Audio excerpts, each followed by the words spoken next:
Hello everyone and welcome back to the CO2 Rundown. It's Hump Day Wednesday. You already know what it is. And yeah, I still got that good energy from Monday. Look, I got a very special guest joining me here in studio today to go over a few of these topics. I'll introduce him here in a second. Look, I want to say thank you for tuning in. Huge mahalo to our sponsors, Mercedes-Benz of Honolulu, Windows Hawaii, Hawaiian Telecom, and Long's Drugs. Ladies and gentlemen, let's jump on in to the CO2 Rundown. And into the NFL we go. I'm going to have a very special guest joining me today to discuss tomorrow night's Thursday night action.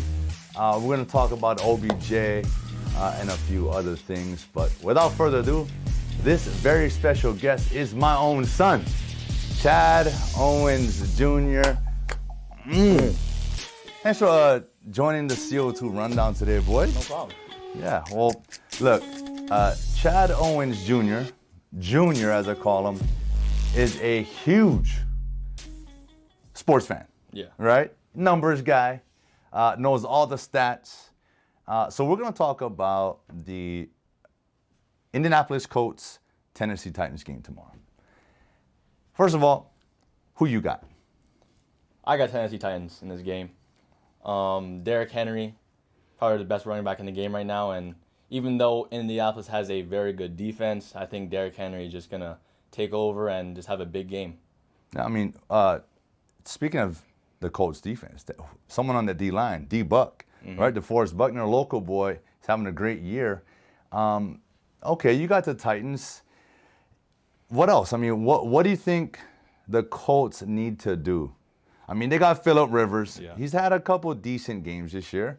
What do you think they need to do to win? I mean, I think stopping Derrick Henry is that the key to this game? That's the main goal, but I think they just got to get the offense more opened up, and I guess have Phillip Rivers more time in the pocket to get these passes, because the O-line's been a little struggling this year. But I think if they can get the pass game going, I think they have a shot at winning.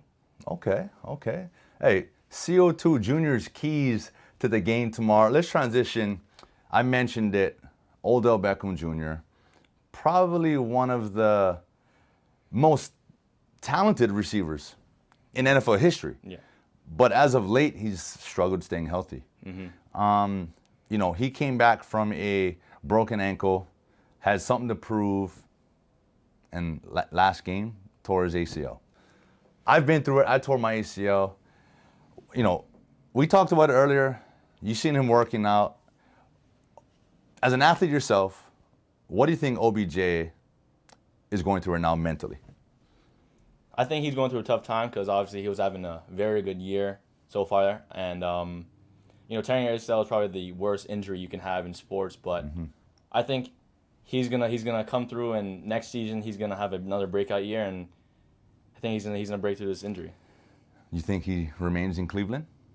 That's the question that needs answering. Yeah, we'll see. Like I said before, I've been to the ACL tear in 2008 while playing in the Arena League.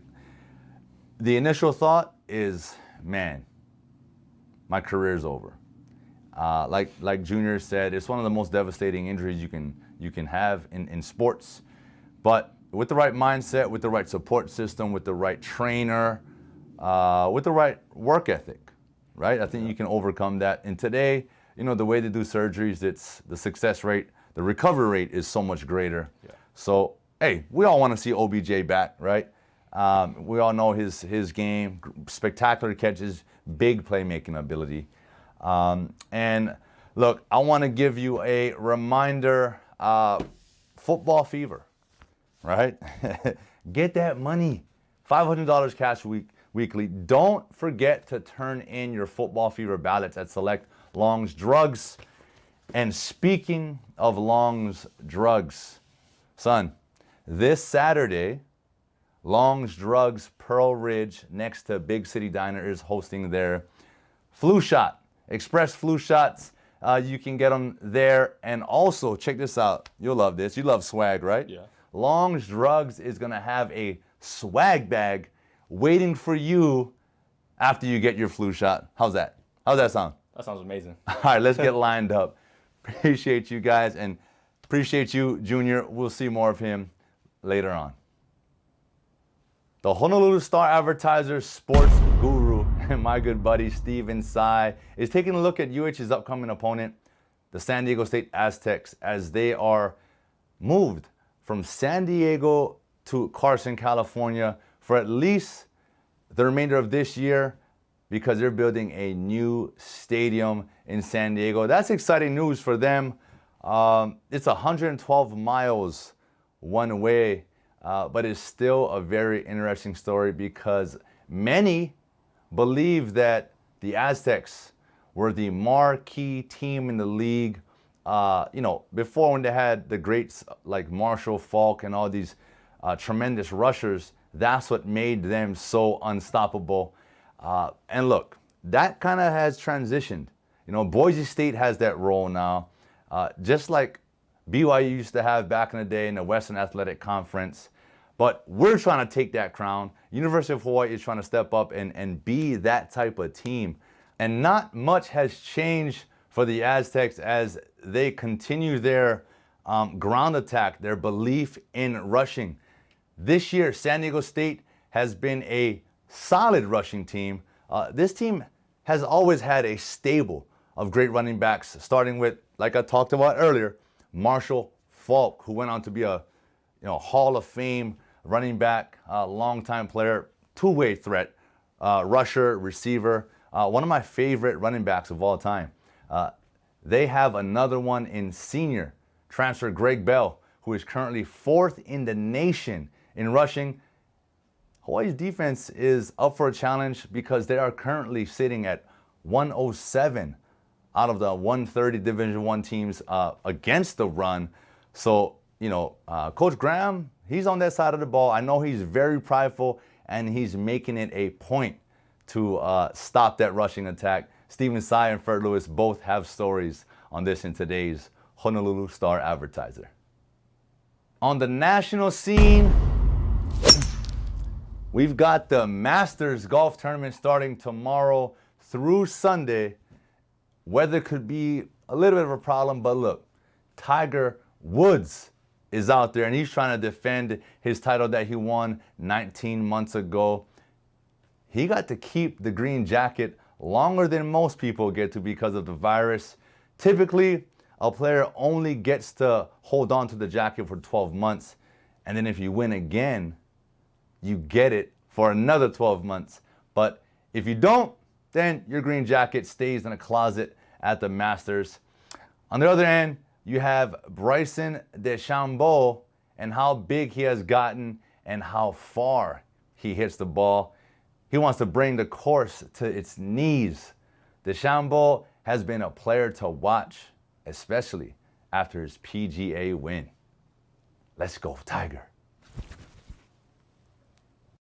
All right, I brought Junior back on set here with me because it's time to talk about the NBA, another one of his favorite sports. Son, the NBA's Board of Governors negotiated with the National Basketball Players Association to allow for a reduced 72-game season that would open on December 22nd this year. I felt like the season just got done. Yeah, it did. COVID pushed that back, but I don't know, man. What are your thoughts? I mean, that's a quick turnaround for these guys. I mean, I think it is a very short off season, and players obviously need rest, especially the players who were in the finals, the Lakers and Heat. They went the longest a team can go, but I feel like they should have extended it a little longer. A lot of players were pushing for January 18th as a start date to give them a little more time. LeBron James doesn't like the idea of starting on December 22nd. That's only a 71-day off season, and it's the shortest off season in sports history. Yeah, I mean, that's crazy. And, you got to think LeBron James, yeah. No one wants to make excuses for him. LeBron James himself isn't going to make up any excuses. I think he's going to be ready to play come December 22nd. Yeah. But, because of the situation with COVID, I think these guys should have been allotted more time to rest. Yeah, the guys that didn't make the playoffs are excited. They can't wait to get back going so they can get their crack at winning an NBA title. But, I mean, I think they deserve, like you said, another month at least. Yeah. So it's going to be very interesting. We'll see how that turns out. LeBron James, he's the king. He's got a lot more to prove still, I believe. Yeah. And speaking of someone else that got a lot to prove, we talked about this before as well. He's bounced around. Chris Paul. Yeah. Talks of Phoenix, trade talks, right, with the OKC. Yeah. I don't know. What are your thoughts? You think Chris Paul is going to end up in Phoenix? I think it'd be a pretty good spot for CP3 because the Phoenix Suns is a very young team. They're I think a game away from making the playoffs last year, and I think him and Devin Booker in the backcourt would be pretty nice, and he'd be there to mentor them and just be a leadership role. Yeah, I mean, I agree. I couldn't agree more. I think it's smart for an organization to bring in a vet, a seasoned vet, someone that can lead, someone that can be an example of how to conduct yourself as a pro. Yeah. Because CP3 is that guy on and off the court, right? So I've been in those roles before later in my career, having to step in and just be brought in as a leadership guy, a locker room guy, and I embrace those roles. Just as long as guys in those positions embrace those roles, I think they'll be fine. So hey, we'll see what happens with CP3. And that's it for the CO2 rundown. I'm Chad Owens Jr. I had a blast. I hope you guys had a blast. Thanks for having me on the show, Dad. And hey, thank you, son, for being part of the show. Huge thank you, and a huge thank you to our sponsors, Mercedes-Benz of Honolulu, Windows Hawaii, Hawaiian Telecom, and Long Drugs for making this show possible. And we want to thank you for tuning in once again. I'll see you all on Aloha Friday.